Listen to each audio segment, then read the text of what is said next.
Então a função das forças de segurança é contenção de massa, é conter a revolta, impor a submissão ao sistema vigente, você aceitar a sua inferioridade, você aceitar ser explorado, você aceitar a pecha de ignorante, sem perceber que você foi roubado nos seus direitos.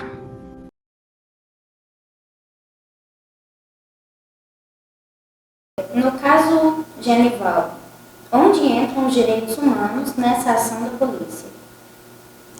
Na verdade, o caso Genivaldo, a gente observa a completa e absoluta falência do Estado brasileiro na proteção do direito à vida do cidadão brasileiro. Eles abstiveram completamente de todo o regramento constitucional a respeito dos direitos e garantias individuais, praticamente rasgaram a Constituição e todos os tratados de direitos humanos dos quais o Brasil é signatário. A polícia, ela é o Estado, e o Estado ele tem também por obrigação de proteger a vida do cidadão, seja o cidadão quem for, seja qualquer ato que ele esteja praticando, a vida do cidadão ela precisa ser protegida por esse Estado. Então, no caso de Genivaldo, o que a gente observa é o absoluto desmerecimento, desprezo com a vida humana, sobretudo com a vida pobre e a vida negra, que nós temos observado no Brasil, nos últimos anos, um movimento muito crescente, né, de superempoderamento das polícias em detrimento da vida do ser humano, da vida do cidadão brasileiro. E esse caso do Genivaldo, ele é um caso que ele só tomou proporções grandes, porque foi filmado. Quantas situações como essas acontecem, né, quando ninguém pode ver, só a polícia pode ver, só a polícia pode redigir como aconteceu, só a polícia tem a voz, só o Estado tem a voz. O cidadão brasileiro não tem. Então, quantas situações como essa acontecem às escuras e às escondidas? O caso de Genivaldo tomou uma proporção grande porque foi filmado. Então, o que nós podemos observar? Nós podemos observar um caso clássico de tortura. Genivaldo foi torturado pela Polícia Rodoviária Federal. Qual o motivo dessa tortura? Ele estava andando sem capacete, foi detido, reagiu porque ele tinha problemas mentais. Ao invés da polícia apenas imobilizá-lo, levá-lo a um atendimento médico mais próximo, não. Colocou ele naquele camburão, né? Mais um navio negreiro, que todo camburão tem um pouco de navio negreiro. Colocou ele naquele camburão e fez o que é comum, que é ordinário para a polícia fazer. A polícia rodoviária, eles estavam tão tranquilos, eles estavam tão à vontade, que eles colocaram aquele gás lacrimogêneo para matar o Genivaldo à luz do dia, na frente de dezenas de pessoas, inclusive sendo filmados. Qual seria a abordagem certa da Polícia Federal? E por que, mesmo depois do indivíduo imobilizado e algemado, ainda houve a necessidade de torturá-lo?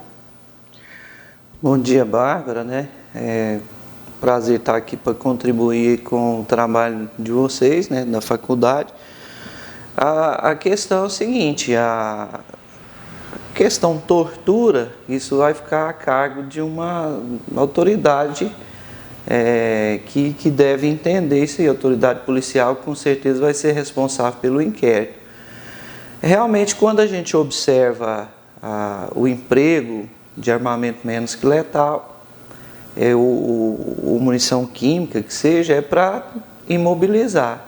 De fato, com certeza, a gente não sabe detalhes dos procedimentos da Polícia Rodoviária Federal, mas com certeza a instituição tem instrução adequada, né, para o uso desse material. E com certeza para a gente ver em linhas gerais, realmente não havia necessidade do emprego, né, dessa munição química, que é o gás que foi aplicado. Haja visto que ele já estava imobilizado e já dentro do compartimento de transporte de preso. Então a gente percebe que realmente, do ponto de vista legal, não havia necessidade de ser daquele tipo de procedimento da aplicação daquele material. E é tão comum para a Polícia Rodoviária Federal, para não dizer das demais, vamos dizer especificamente desse caso, que dias após o acontecimento com o caso Genivaldo, surgiu nas redes sociais um vídeo de um professor, que ele é instrutor da Polícia Rodoviária Federal, e ele dá aulas num cursinho que chama Alfacom. E nessa aula ele ensinava, né, os alunos como é que fazia asfixia com gás lacrimogênio. Civil. Ah, detalhe, nesse inteirinho que a gente ficou lavrando o procedimento, que ele estava na parte de trás da viatura, ele ainda tentou quebrar o vidro da viatura com chutes. Ficou batendo o tempo todo. O que o polícia faz? Abre um pouquinho, deixa a coisa que tá gravando, pega o spray de pimenta e taca. Foda-se, caralho, é bom pra caralho, cara. A pessoa fica mansinha. Aí daqui a pouco eu só escutei assim, eu vou morrer. Aí eu fiquei com pena, cara. Eu abri assim, tortura, e fechei de novo.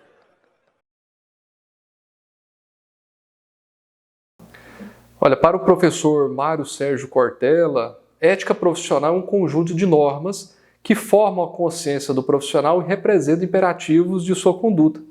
Segundo ele, ser ético é agir dentro dos padrões convencionais, é proceder bem, é não prejudicar o próximo, é cumprir os valores estabelecidos pela sociedade em que se vive. Os servidores públicos, por exemplo, possuem um vínculo de trabalho profissional com órgãos e entidades do governo. Dentro do setor público, todas as atividades do governo afetam a vida de um país. Por isso, é necessário que os servidores apliquem os valores éticos para que os cidadãos possam acreditar na eficiência dos serviços públicos. Diante disso, podemos afirmar, pelo menos dentro de uma análise deontológica, que a conduta dos policiais rodoviários federais contra Genivaldo não está amparada pelo Código de Ética da Polícia Rodoviária Federal. Quanto ao policial que viralizou nas redes sociais por contar jocosamente um método de tortura que ele próprio praticou contra um cidadão, é lamentável que existam professores com essa mentalidade.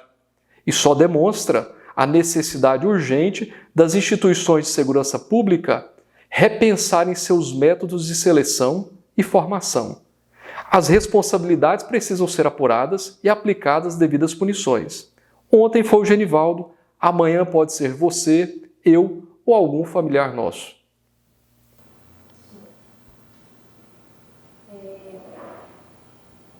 A PRF aborda o Genivaldo com gritos e ofensas.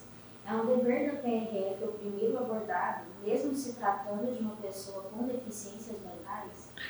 Olha, Bárbara, a gente não pode, sou policial de outra instituição, a gente não pode apontar, né, o dedo com relação a procedimentos adotados pela PRF, que no caso a gente teria que ter um conhecimento da doutrina de trabalho deles. Mas o que a gente percebe é que uma das formas de controle, né, no uso seletivo da força, a verbalização faz parte, né, a verbalização enérgica. Eu não tive a oportunidade de ver o vídeo em relação a insultos, né? Com certeza os insultos não cabem em nenhum procedimento. Mas a abordagem, quando a polícia aborda, ela usa uma verbalização padrão justamente para dar aquele impacto psicológico para que a pessoa se submeta à abordagem, né?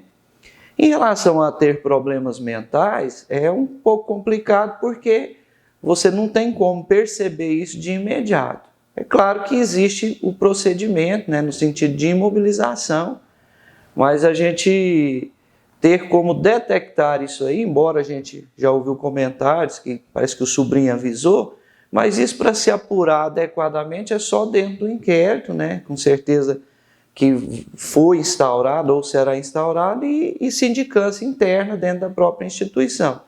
Mas de forma que, para resumir a sua pergunta, questão de insultos realmente não é necessário, não faz parte, eu acredito que de padrão de nenhuma das instituições de segurança pública do nosso país. E sim a verbalização padrão, que é aquela polícia, né? E isso de forma enérgica, porque como eu te disse, é uma das formas de controle que nós temos. No momento que você verbaliza polícia, a pessoa já dá aquela questão de entender que é uma autoridade, que é alguém representando o Estado que está fazendo aquilo ali. Tá? Então é dessa forma. A questão dos detalhes sobre procedimento, aí interessante seria ouvir alguém da própria instituição, mas eu acredito como que todas as instituições de segurança pública elas se baseiam no princípio da legalidade, eu acredito que se aplica a todas as instituições de segurança pública do nosso país. Ele era esquizofrênico, né? Existe um laudo que relata o problema mental, o problema relacionado à saúde mental com relação à esquizofrenia. E é sabido que a esquizofrenia é um transtorno do neurodesenvolvimento, né? Então, pacientes acometidos por esse transtorno, eles podem ter, em situações de pressão, alucinação, delírio, né? E toda aquela pressão, eu acredito que fez com que a mente dele, né, trouxesse um outro cenário de ameaça, de perigo, e por isso ele se comportou daquela maneira. Eu volto a dizer, direitos humanos, eles rasgaram todos os tratados, eles rasgaram todas as garantias individuais que estão previstas na Constituição. Naquele momento, o Estado faliu. O Estado faliu. No caso Genivaldo, é a expressão mais absoluta da falência do Estado no exercício da atividade policial. Uma voz se calou, abafada, contrita, torturada. Até quando esse teatro medieval será encenado? Até quando a plateia aplaudirá o Coringa? O passarinho não pia mais. Seu canto foi asfixiado pelo gás venenoso do ódio. Esse é um poema do promotor de justiça João Linhares, publicado no Estadão. E aqui fica a pergunta: quantos outros Genivaldos precisarão ser levados até esses navios negreiros e asfixiados em câmaras de gás?